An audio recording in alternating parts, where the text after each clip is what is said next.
Today we're going to draw an axolotl squishmallow. Let's go!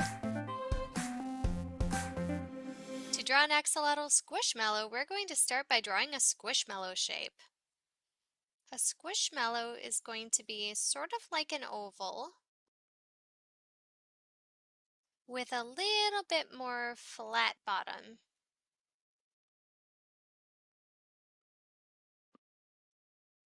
It does not need to look exactly like mine. This is a very flexible shape, so if yours is a little different, that works too.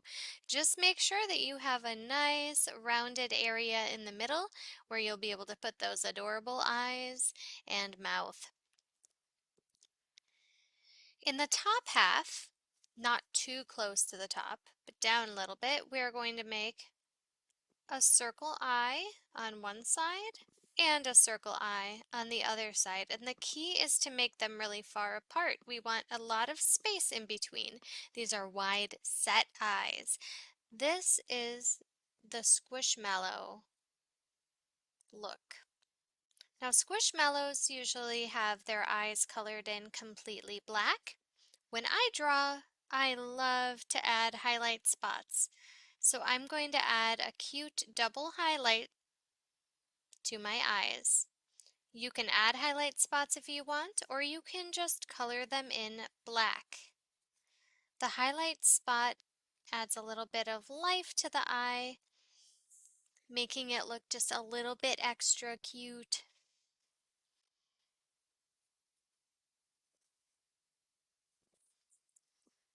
In between the eyes, you want to find the bottom part of the eyes, and in between them, that's where we're going to put the mouth.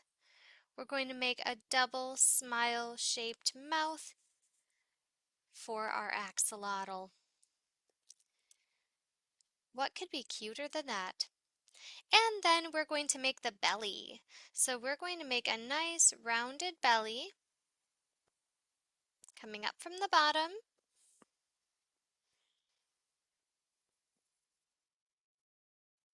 There we go. So cute.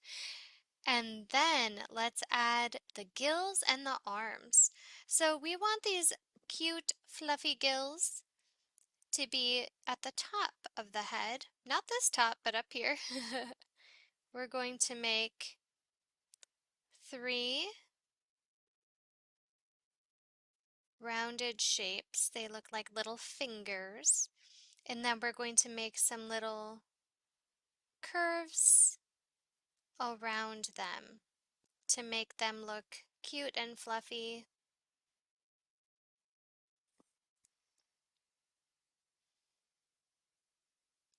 On the other side, we'll repeat that, starting with our long shapes, and then adding our little curves going around.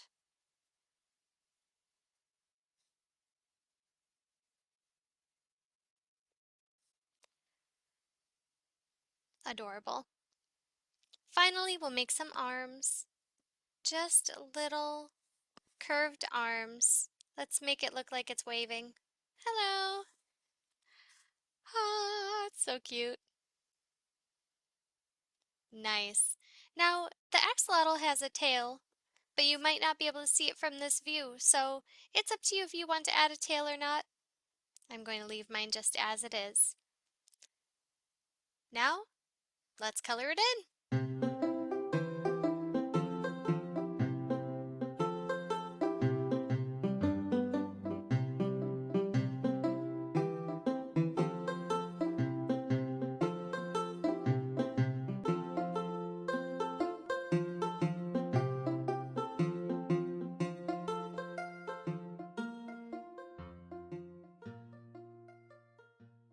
I hope you enjoyed drawing an axolotl squishmallow with me today.